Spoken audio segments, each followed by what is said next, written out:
Stream Free Spirits. Today's guest is Shanoa Inez, and her story is one of profound loss, unexpected reinvention, and radical self reclamation. In her 20s, while living in Montenegro with her boyfriend, she woke up one morning and he was gone. A sudden clot took his life. What followed was years of grief, survival mode, shrinking back, chronic health issues, identity shifts, and eventually a powerful realization: reinvention is a birthright. Shanoa is the author of Dream On: How to Create the New Life of Your Dreams After Upheaval or Loss. And today we are talking about what happens when the life you planned disappears and how you build something even more aligned in its place. Shanoa, welcome to Flying Upstream. Thank you, Kristen. So let's start with Montenegro. Give us some of the backstory to this. So you moved there for love, for adventure. Tell me a bit about that season of your life and what was it like before everything changed? I was living in Miami at the time with my boyfriend, and he was from Montenegro, and he told me so many things about his country, showed me so many things, and I remember I couldn't wait to visit. And when I went there on vacation, I basically didn't want to talk about it when I got home because I always knew I wanted to leave Miami, and I just fall in love with the Balkans. So we made an agreement that because we were both at kind of like a crossroads in our careers. He was in a new career that would allow him to, it would actually help his career to be over there. Um, and for me, I started doing what I do now, but on the side. So I was like, okay, I have a year to make this my full-time business. So that's what we did. So the next summer, we went there, and it was supposed to be summer vacation, and then we stay. And then if it didn't work out business-wise or anything like that, we would just move back. So we put our things in storage and left. But unfortunately, we had a perfect first day in Montenegro, a perfect day with his parents in the capital, and then a very romantic night on the seacoast. It was just really beautiful. And it was the first time in my life, up until that point, that I felt like everything was just perfect for the first time. I had no worries. And unfortunately, it was a very small window because he did not wake up that next morning. That's a pretty intense moment. So the morning that you lost him is such a defining moment. And in the immediate aftermath, what what did grief look like for you, and how did that moment forever shift the trajectory of your life? Um, it really changed everything. Um, we were the kind of couple who did everything together, and it was just, it was devastating. And being in my 20s, I didn't have, any of the tools I have now. I didn't do any self work, and I'd already been through, some other difficult challenges in my life before we'd met. So it just kind of left me very like open, like raw wounds, you could say. It was just devastating, and so I didn't realize also that the way I was processing grief just made it harder for myself. I was kind of just throwing myself into it, but it was really like we used to say 1 + 1 = 3. That was us. So I felt like the floor fell from beneath me. So I kind of regressed in many ways. Whatever wisdom I'd gathered until then kind of went out the window, and my self confidence was really it shook. It was shaken to the core. I can imagine that's like literally the last thing that you were expecting. You were on your way to start your new life with a person that you loved and couldn't wait to have a future with, and then to have it all taken away from you um, is beyond tragic. And I know that you've said that you didn't realize at the time that the way you were grieving was actually dangerous to your health. Explain a little bit more what you meant by that. Yeah, so what I didn't know then that I know now is that the intensity of our emotions and the things that we focus on, our thoughts, they're powerful for creating. Like if you think about somebody you have a vision board, right? And you're supposed to think about how good you'll feel, and you're thinking about, you're very detailed, where you want your future to go. Well, I kept thinking about that morning, and I kept thinking about how he looked, how I felt, everything, all of my senses from that moment, and with this like deep anguish, also I had guilt. He wanted to start a family, and I said, well, we're moving there, and everything's kind of like up in the air right now. Let's wait. I had guilt that I didn't start doing that, and that I wasn't pregnant. So it was like a lot of like, I put all the worst kind of, low vibration emotions into kind of just rewinding that morning, rewinding the funeral in my head. And so I didn't realize it was having a toll on me. I knew emotionally it was having a toll on me, but I didn't realize I was creating physical challenges that would start to come about. Yeah. And, I want to touch on something that you said earlier, which was that you didn't have the tools back then that you have now. And I think that's true for so many of us, right? We just weren't taught as children or even as adults, let's be real, Yeah. how to change your mindset. And I was going to say how to react to difficult situations, but it's really more than that. It's really about having whatever reaction you're going to have, right? Whatever it is, it's totally normal and appropriate. But then shifting your mindset so that you are open to receiving tools or receiving information, receiving those high vibrations, and using that to kind of propel yourself forward in a new direction instead of staying stuck, right? As you said, you were reliving that moment again and again, feeling really guilty for not starting a family, just having a lot of that recycled moment that was not allowing you to really move forward. Yeah, and I didn't know it at the time, but I had a victim mindset, and I had it for a long time before that happened. So when that happened, it was kind of like the ultimate thing that could happen to me that would kind of cement that identity. So I think that was also part of why I was so stuck. Yeah, it's hard. I think most of us do have that. It's actually very normal to be stuck and to have something difficult or tragic happen in life, and you kind of really never get over it. But at some point, life got better for you, but you realized that you had kind of shrunk back. How did you recognize that you were living smaller than before? Um, that took a while. So first came the health challenges, and I didn't realize they're connected to the grief. And as I started to kind of come out of that whole funk I was in, I just realized that, I'd spent years really after that happened. I was so afraid to lose after having that major loss that I just, one by one, I started making different dreams in my life smaller because I didn't want to be disappointed, or I didn't want to lose something. I didn't want to feel the way I felt before when that happened. And so that happened when, thankfully now I look at all those health challenges as really a blessing for me because they set me down this path because, doctors couldn't help me. Nobody could do anything for me. So I tried everything. I started doing meditation, yoga. I tried everything, and everything kind of helped a little bit, but nothing was really dramatic until I moved. Moved back to the U.S. And so like the scenery change was like it shook up my identity.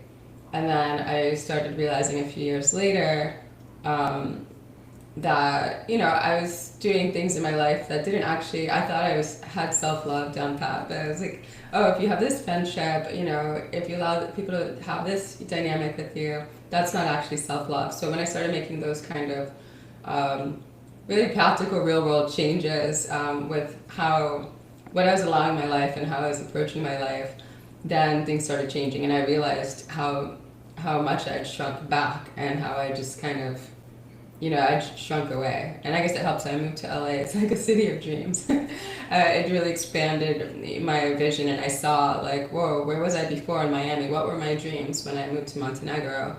And then where was that kind of like a lull in between? Yeah. So say a little bit more about that you were kind of in the middle of these two places. So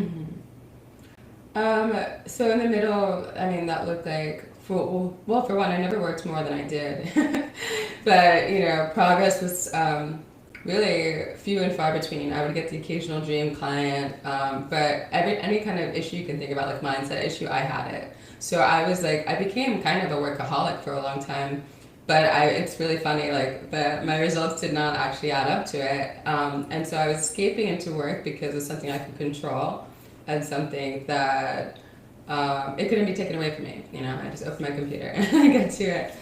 But um, the mindset issues came in and they were blocking me, and I didn't realize it. So I was basically like, you know, moving forward and, you know, pushing the gas and the brakes when it comes to like business progress, because I was like, my confidence was still shattered. So that affected negotiations. I Because I was like, you know, living as a shell of myself, and, you know, I kind of shrunk back, then that created like a boundary issues with clients. So I'd take like late calls or a weekend call with a client, and, you know, so then I'd attract the kind of clients I didn't want. Not all of them, thankfully, but so I didn't realize that I had created that trap. And in a way, I mean, looking back, I mean, I wouldn't change anything, but obviously, you know, I wrote my book so that people can get out of those funks faster. But I see it was the time that I just needed, and, you know, I needed that time to kind of shrink back. If I had not, I don't think that I would have discovered that I was holding on to so much grief over that long period of time. Yeah. And I know you said that when you moved to LA, it really shook things up for you and you had some positive realizations and you could make some good changes. And part of that was the food that you could eat, right? And there's some that you had previously not been able to tolerate. And then all of a sudden, you know, you're able to eat it and no problem. And I find this really fascinating. What do you think that it symbolized for you beyond just physical body? Um, it's freedom. Every time I sat down in a restaurant, you know, because I had so many different food intolerances, and then I developed all these food allergies that I'd never had before, and I'm a foodie. What that looked like was going into a restaurant and then having to list off all these allergies. Or people start, you know, say it to the server first, and then everyone, if there are new people at the meal, they're all like asking about it, like, oh yeah, it's terrible, go into that. So it got me out of that identity of like lack of health. It brought freedom, and you know, I think it helped with my vitality because I was also on, you know, a vegan diet for a few years. It was just for health reasons, no sugar even for a few years except for fruit, and so it kind of woke me up in a way. But a few years later, when I made those self-love changes, those friendships and things, that's when actually allergens went away. So my palate expanded as soon as I moved here, but then all of the allergies have gone away but one so far, which is now much weaker. So I'm sure it's just a matter of time. And I can't explain the joy it is to be able to eat something you had to avoid for so long. I mean, my life was very complicated before. Imagine being on a vegan diet and you can't have nuts or soy. And then you're traveling, you know, in Europe, and you're like, oh my gosh, like I'm gonna have like an emergency rice cake so I don't pass out until I find a restaurant I can eat in. Yeah, I know the feeling. I am gluten-free, not by choice. And it's even just that one dietary restriction is very difficult. I'm also vegan, so I've also got that too, but that is by choice. Okay.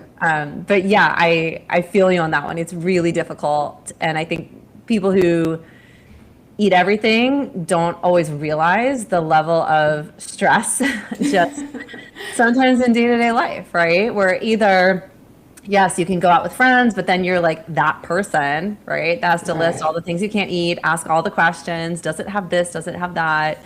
You know, or you make food at home, which can be fun, but is also kind of a grind, right? And then traveling, like the level of research you have to do in advance. I mean, it's a big deal, right? It's a really big deal. So for you to have those restrictions, most of them at least, lifted, you were just saying you can't explain the joy. I mean, that's like an understatement. So I really want our audience to understand, like, this is tremendous. The fact that you changed your life, you changed your mindset, and all of a sudden your food allergies go away. I mean, it's huge. It's just huge. It really is. Yeah, it was life changing, you know. It's, Yes, I get that. Okay, so in this time, you had ended a friendship and romantic relationship. What was part of stepping out of survival mode that helped you come into this place where you could do that? Well, when the romantic relationship ended, thankfully the friend kept talking about how they kept repeating their disapproval of that person and how things went. And then I woke up the next day and I thought, oh my gosh, my friendship dynamic is exactly the same as that romantic relationship was. So basically, I called her up and I said, look, you have to change or we can't be friends anymore because this is just not acceptable. It's the same exact dynamic. And so she basically said she was too busy to change, or her life was too complicated to change. And I remembered it was such a hard conversation to have, but I felt so free. The level of freedom, again, back to that word, that I felt that day. And that's when things started speeding up. There were just so many different changes in my life. Um, it's just wild to have been going deep into this kind of work for years and reading all these books and knowing what self-love is, and then to realize, oh, I'm actually not practicing that. It's like it was a cerebral exercise for me. I can imagine, especially because, like you said, you thought that you were. You thought you were totally crushing it. And then to have that moment where you're like, oh, right, actually, not so much. And you said kind of along those lines that you had a realization. What is the point if you're not doing loving things for yourself, right? And what kind of helped trigger that awakening for you? Um, I mean, it was really that me grieving the end of that romantic relationship, even though I realized how toxic it was, and then that friendship. Those are the two people I spent the most time with, and I thought, well, what am I doing with my life if I've decided the people I spend the most time with that it's going to be like this? And actually, that's when I discovered I had that victim mindset because I realized I chose people in my life that would ensure that I continued my role as a victim. So it was just obviously a very unconscious, a subconscious choice. But it was so jarring when I finally saw it for what it was and that it happened. It lasted for so long, that, it helped because I was like, oh, I'm not going back there. Yeah, that's amazing. Okay, I want to switch gears a minute here. So your book is called Dream On. I want to hear a bit about the book. And what does it mean for you to dream big again after a dream has completely fallen apart? I mean, to me, it means life. I mean, I realize now if we're not dreaming big, we're not living. That's really just what it is. And no matter what dream has happened, I've realized that we can always start again, and you can be just as fulfilled in your life as you were before, or even more fulfilled. And so I wrote this book because it took me many years to realize that I was still in grief. After that period of time, and then I started doing a more advanced form of meditation, I was just feeling wonderful, and I was just walking past my living room one day, and I realized, oh, I just like came out of that cloud of grief now. And it was 11 years later. And that was like, it was wild. And then my next thought was, I have to write a book because it doesn't have to take that long. But there's, after we lose a dream, it's very easy to get stuck in limbo because we think, we're doing good. Like, oh, are you happy? I'm feeling happy. But it's really, again, answering from your head and not your heart. And that's how I spent that much time in that period of time. I know nobody has to do it. Yeah, yeah. Well, I also appreciate that you are openly acknowledging it. This was 11 years later, and you just finally were like, oh, I mean, that's significant. So many people think, okay, you had something traumatic happen in your life. Okay, maybe within a year you should be back to normal. You should be living your life, and that's just not the case. Some people, maybe yes, but most people, it's unlikely. Again, going back to our previous point, like we just don't have the tools for it. We're not taught, many of us are not taught that. But also like having those self-realizations over time, right? It doesn't all happen in 1 month. It takes time. It takes a lot of moments for things to click and for us to realize what's actually going on. Right. And one of the things I love is that you say most people are not living the lives that they intend to live. Why do you think that we shrink, and why do you think we settle? It's definitely fear.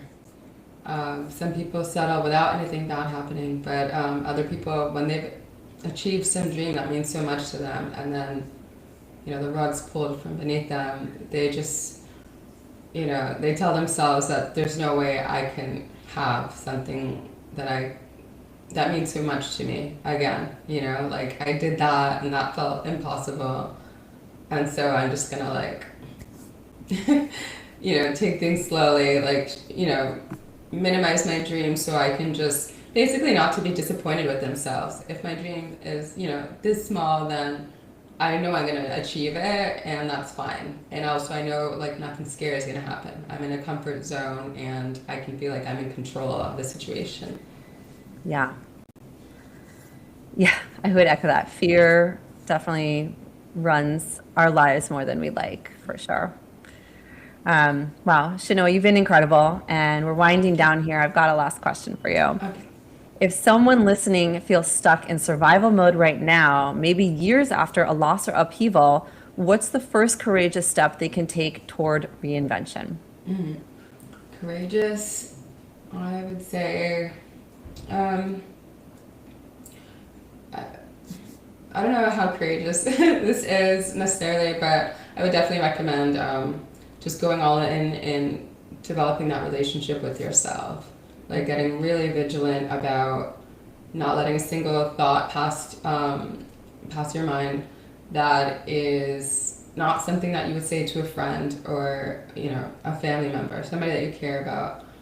Getting really vigilant that no matter what's happening, that you are your biggest cheerleader, and that you start to develop this base of self-trust, because that's what's going to get you to the next stage. And really it's that big missing piece that you can do anything. I tried all kinds of modalities. I traveled, got all kinds of energy healings. I went to the Amazon for ayahuasca treatments, everything, but I was missing that self-love. So if you don't have that, you're not going to get very far. That's beautiful. So true. Shanoa, thank you so much for all of your words of wisdom. This conversation is truly a reminder that loss does not get the final word. Grief can shrink us, but it also can refine us. Survival mode can feel permanent, but it does not have to be. Thank you so much for sharing your vulnerability, your journey from Montenegro to Los Angeles, and your belief that reinvention is not a luxury, but a birthright. I'm so grateful that you could join us today, Shanoa. Thank you. Thank you.